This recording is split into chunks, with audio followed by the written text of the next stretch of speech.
অসমত উৎপাদিত পৰম্পৰাগত অনেক কাপোৰৰ ভিতৰত অন্যতম হৈছে মুগা কাপোৰ। মুগা পলুৰ পৰা উৎপাদিত বাবে সোণালী ৰঙৰ এইবিধ কাপোৰক মুগা কাপোৰ বোলা হয়। অসমীয়া পুৰুষ মহিলাৰ অনেক ধৰণৰ পোছাক এই মুগা কাপোৰৰ পৰা তৈয়াৰ কৰা হয়।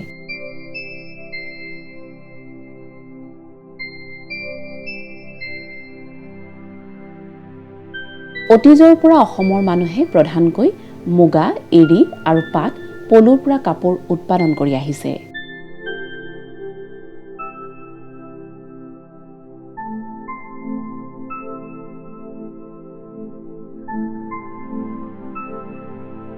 এই সকলোবিধ পলুৰ খাদ্য উদ্ভিদ আৰু চাৰিত্ৰিক বৈশিষ্ট্যত পাৰ্থক্য দেখা যায়। চোম আৰু শোৱালো মুগা পলুৰ প্ৰধান খাদ্য উদ্ভিদ। অসমত চোম গছত বেছিকৈ মুগা পলু পোহা দেখা যায়। চোম বাগানক স্থানীয়ভাৱে চোমনি বুলিও কোৱা হয়। এটা চোম পুলি ৫ৰ পৰা ৬ বছৰৰ ভিতৰত পলু পুহিব পৰাকৈ উপযোগী হৈ উঠে।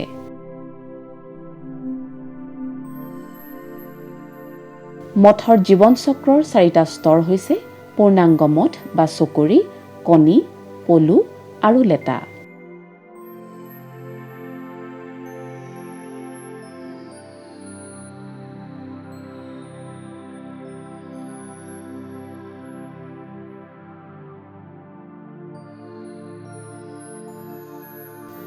বাঁহ বন্ধাৰ 2 সপ্তাহৰ পৰা 4 সপ্তাহৰ ভিতৰত পূৰ্ণাংগ মঠ বা চকৰি বাঁহৰ পৰা ওলাই আহে। বতৰৰ উষ্ণতাৰ ওপৰতো এই সময়ৰ সাল সলনি হোৱা দেখা যায়।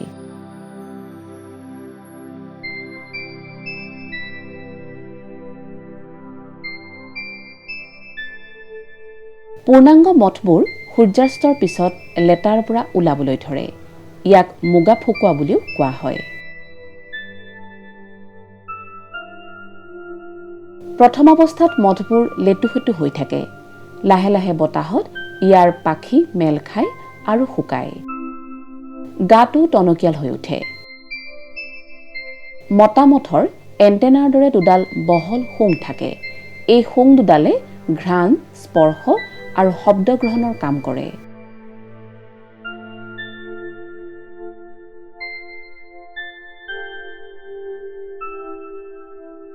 মতা মঠৰ পাখিৰ ৰং ঘন মুগা আৰু মাইকী মঠৰ পাতল মুগা।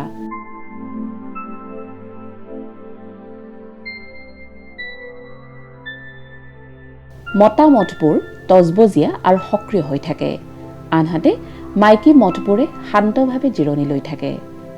লেটাৰ পৰা ওলাই মতা মঠবোৰে মাইকী মঠৰ সন্ধান কৰে আৰু জোৰ বান্ধিবলৈ ধৰে। মুগাপালকসকলে ইয়াক আৰ্জোৱা বুলি কয়। যোৰাৰে সৈতে মাইকী মঠবোৰ কিছুমান খৰিকাত সূতাৰে বন্ধা হয়। মুগাৰ ক্ষেত্ৰত সাধাৰণতে এডাল খৰিকাত এজনী মুগা মঠ বন্ধা হয়। বান্ধি হোৱাৰ পিছত এটা বহল কোঠাৰ ভিতৰত এই খৰিকাবোৰ পাতল পাতলকৈ ওলমাই ৰখা হয়। জোৰ বন্ধা মঠবোৰে এদিনৰ ভিতৰতে যোৰা ভাঙে।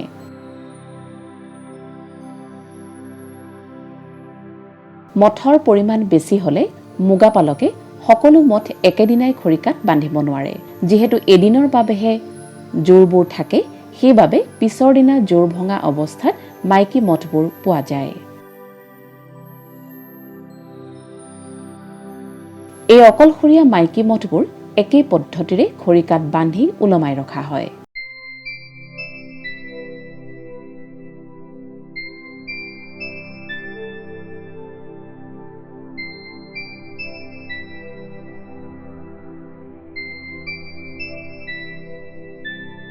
অতীতৰ পৰা অসমত পৰম্পৰাগতভাৱে মুগা পালকে এই পদ্ধতি অৱলম্বন কৰি আহিছে।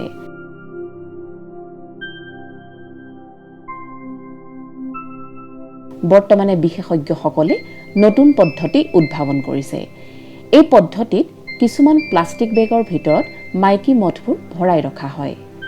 বেগবোৰত বিন্ধা থাকে বাবে বতাহ অহা যোৱা কৰিব পাৰে আৰু ইয়াৰ ভিতৰতে মাইকী মঠে কণী পাৰে।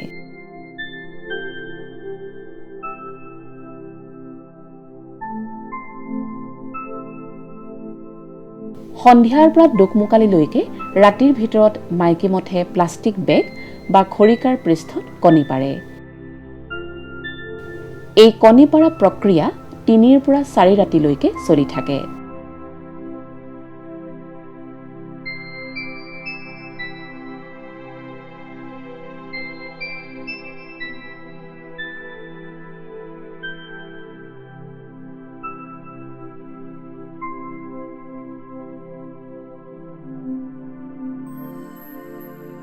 যিহেতু কণীবোৰ সঁচৰ বাবে ৰখা হয়, কণী পাৰাৰ পিছত মথজনী অনুবীক্ষণ যন্ত্ৰৰে পৰীক্ষা কৰা হয়। ৰোগমুক্ত মথবোৰৰ কণীহে পুনৰ সঁচৰ বাবে ৰখা হয়।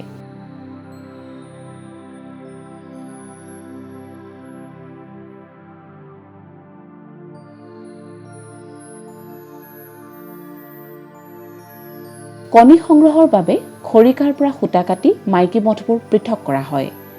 খৰিকাৰ পৰা কণীৰ থোপবোৰ এৰাই সঁচৰ বাবে কণী সংৰক্ষণ কৰা হয়।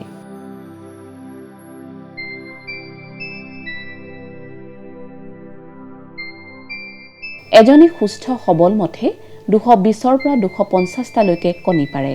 প্ৰথম ২ দিন বা ৩ দিন পাৰা কণীবোৰহে সঁচৰ বাবে ৰখা হয়, বাকীবোৰ ৰখা নহয়। শেষৰ দিনা মথে অতি কম কণী পাৰে আৰু কণীবোৰ সঁচৰ বাবে উপযুক্ত নহয়। মথৰ জীৱন চক্ৰৰ দ্বিতীয় স্তৰ হৈছে কণী। সংগৃহীত কণীবোৰ ২% ফৰ্মেলিন মিহলি পানীত ৫ মিনিট মানৰ বাবে ধোৱা হয়। পিছত পুনৰ চাফা পানীৰে ধোৱা হয় যাতে কণীৰ ওপৰত লাগি থকা অতিৰিক্ত অনিষ্টকাৰী জীৱাণু আৰু পৰজীৱীবোৰ সম্পূৰ্ণৰূপে আঁতৰি যায়। এই অৱস্থাত এইবোৰ সহজে আঁতৰাব পৰা যায়।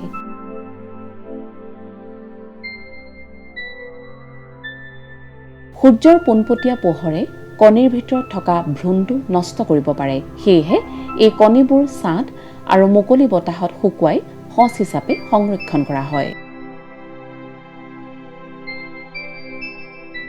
মথৰ জীৱন চক্ৰৰ তৃতীয় স্তৰটো হৈছে পলু। সাধাৰণ উষ্ণতাত ৯ৰ পৰা ১০ দিনৰ ভিতৰত কণীৰ পৰা পলু ওলায়। সূৰ্যোদয়ৰ লগে লগে কণী ফুটি পলু ওলাবলৈ ধৰে। ২ ঘণ্টামানৰ ভিতৰতে কণীবোৰ ফুটা শেষ হয়। পলুবোৰ কণীৰ পৰা ওলায়েই প্ৰথমে কণীৰ চুকুৰাটো খাবলৈ আৰম্ভ কৰে। জন্ম হৈয়ে কণমানি পলুবোৰে খাদ্যৰ সন্ধান কৰে। সেইবাবে কণী ফুটা ঠাইত এই পলুবোৰক ইহঁতৰ খাদ্য উদ্ভিদ চোম বা শোৱাল গছৰ কোমল পাতৰ ডাল যোগান ধৰা হয়।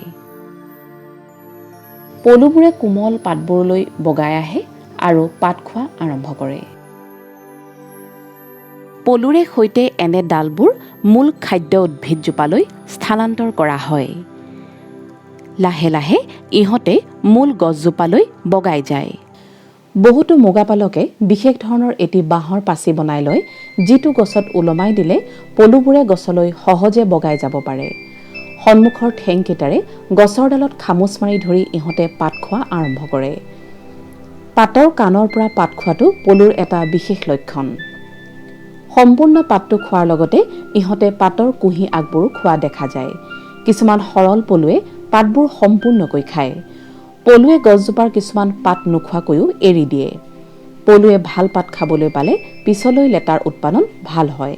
মাত্ৰাধিক পৰিমাণৰ পলুৱে এজোপা গছৰ পাতবোৰ সম্পূৰ্ণকৈ খাই পেলায়, ফলত গছজোপাই কষ্ট পায়। এজোপা গছৰ পাতবোৰ সম্পূৰ্ণৰূপে শেষ হোৱাৰ পিছত পলুবোৰ তললৈ নামি আহে। এই পলুবোৰ সাৱধানে ধৰি তিনিকুণীয়া বাঁহৰ চালনীৰে আন পাত থকা গছলৈ স্থানান্তৰ কৰা হয়। ঋতুৰ উষ্ণতাৰ ওপৰত নিৰ্ভৰ কৰি গৰমকালি এমাহৰ ভিতৰত আৰু শীতকালি ১.৫ মাহৰ ভিতৰত পলুবোৰ পৰিণত হয়। এই সময়ছোৱাত ইহঁতে ৪ বাৰ ছাল সলায়। অকল পলু অৱস্থাতে ইহঁতে ৫টা স্তৰৰ মাজেৰে পাৰ হৈ পূৰ্ণতা পায়। পলুবোৰে দিনে ৰাতিয়ে সকলো সময়তে খাই থাকে। গা গছডালৰ তলৰ ফালে প্লাষ্টিক মেৰিয়াই দিয়া হয় যাতে পলুবোৰ মাটিলৈ নামি আহি ইফালে সিফালে গুচি নাযায়। পৰিণত পলুবোৰ সূৰ্যাস্তৰ লগে লগে গছজোপাৰ তললৈ নামি আহে আৰু স্থিৰ হৈ থাকে। দিনৰ ভাগতো পলুবোৰ মাজে মাজে তললৈ নামি আহি ৰ'দ লয় আৰু জিৰায়। পুনৰ ওপৰলৈ উঠি গৈ পাত খাবলৈ ধৰে। মুকলিত মুগা পালন কৰা হয় বাবে অতি সাৱধানতা অৱলম্বন কৰিবলগীয়া হয়। অনিষ্টকাৰী কীট, পৰজীৱী প্ৰাণী ইত্যাদিয়ে ইহঁতক আক্ৰমণ কৰে। ইয়াৰ উপৰি ইহঁত বৰল, চৰাই-চিৰিকটি, সৰীসৃপজাতীয় প্ৰাণী, কীট-পতংগৰো উত্তম খাদ্য। প্ৰটোজোৱা, ভাইৰাছ, ভেঁকুৰ, বেক্টেৰিয়া ইত্যাদিও ইহঁতক আক্ৰমণ কৰে। মুগা পলুবোৰ সম্পূৰ্ণ পৈণত হ'লে খাদ্য খাবলৈ এৰে আৰু লেটা বান্ধিবৰ বাবে ঠাইৰ সন্ধান কৰে। পৈণত পলুবোৰ এনে অৱস্থাত স্থিৰ হৈ থাকে। পলুটোৰ আকাৰো সামান্য সৰু হয় আৰু গাৰ ৰং পাতল হয়। এনে পৈণত পলুক অসমীয়াত পকা মুগা বোলা হয়। এনে অৱস্থাত ইহঁতে শৰীৰৰ পৰা এবিধ ৰস নিঃসৰণ কৰে আৰু লগতে শৰীৰৰ আন অলাগতিয়াল পদাৰ্থবোৰো বৰ্জন কৰে। পৈণত পলুক দুটা আঙুলিৰ মাজত লৈ লাহেকৈ ঘঁহি দিলে এটা খৰখৰণি শব্দ শুনা যায়।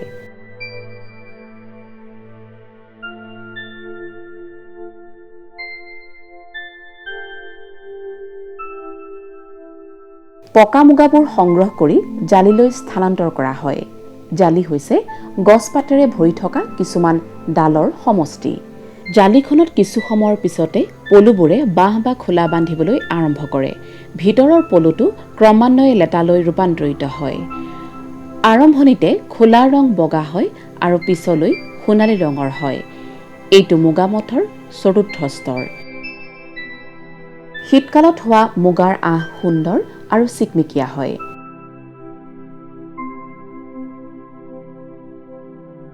জালিৰ পৰা ভাল লেটাবোৰ সঁচৰ বাবে বাছি উলিয়াই আছুতীয়াকৈ ৰখা হয়।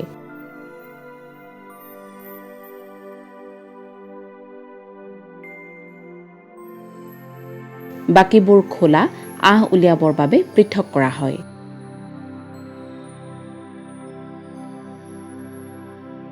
এই খোলাবোৰ তীব্ৰ ৰ'দত দি বা গৰম বতাহ বোৱাই ভিতৰত থকা লেটাবোৰ নিৰ্জীৱ কৰা হয়। সাৱধানতা লোৱা হয় যাতে খোলাৰ আঁহবোৰ নষ্ট নহয়। খোলাৰ ৰঙৰ তীব্ৰতা আৰু আকাৰ পোষক উদ্ভিদজোপাৰ ওপৰত নিৰ্ভৰ কৰে।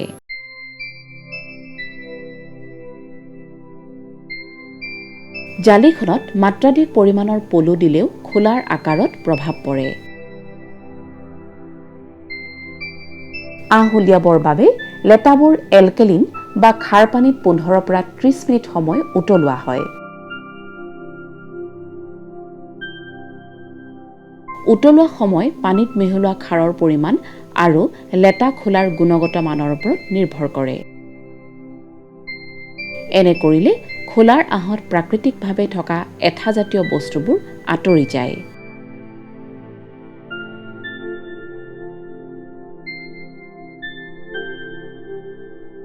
মুগা খোলাৰ মূল আঁহডাল অবিচ্ছিন্ন হয় আৰু দৈৰ্ঘ্য 500 মিটাৰৰ পৰা 900 মিটাৰ মানলৈ হয়।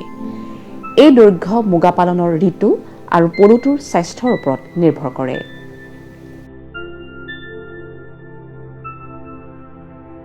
মূল এই দীঘল আঁহডাল পাবলৈ খোলাৰ বাহিৰৰ সৰু সৰু আঁহৰ আৱৰণটো আঁতৰাই লোৱা হয়। এইখিনি আঁতৰাই ভিতৰত পাক খাই থকা দীঘল আঁহডালৰ আগটো বিচাৰি উলিওৱা হয়। আঁহ উলিয়াৰ আগত ভিতৰৰ মৃত লেটাটো উলিয়াই লোৱা হয়। মহুৰা ফুৰাবৰ বাবে বেচিনৰ পানীখিনি কুহুমীয়া গৰম কৰা হয়। কিন্তু মুগা খোলাৰ গুণগত মান ভাল হ'লে সাধাৰণ উষ্ণতাৰ পানীত ৰাখিয়ে এইবোৰ খোলাৰ পৰা আঁহ উলিয়াব পাৰি। মূল আঁহডালৰ আগটো উলিয়াবৰ বাবে খোলাটো কোমল কৰি লোৱাটো প্ৰয়োজনীয়।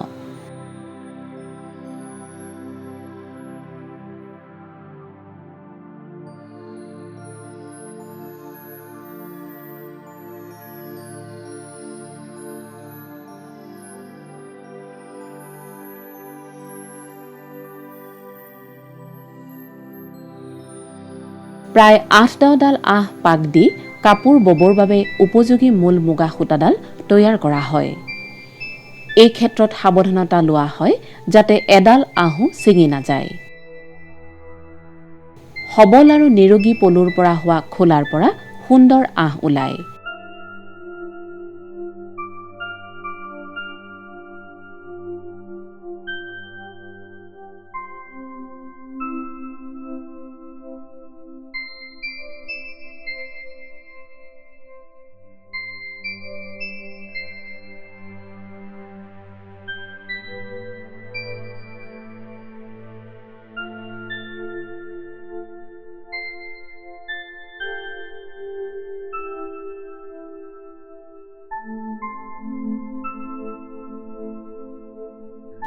মুগা খোলাৰ কোনো অংশই পেলনি নাযায়। পাতল বা জেলজেলীয়া খোলা, নিম্নমানৰ খোলাৰ আঁহ আৰু আনবোৰ খোলাৰ পেলনীয়া আঁহবোৰো পৃথকে ৰাখি সূতা কটা হয়। অসমত উৎপাদিত আনবোৰ ৰেচম সূতাৰ দৰে মুগা সূতাও নেচা বান্ধি ৰখা হয়। এই মুগা সূতাৰ পৰাই অসমীয়া পুৰুষ মহিলাৰ আকৰ্ষণীয় পোছাক তৈয়াৰ কৰা হয়।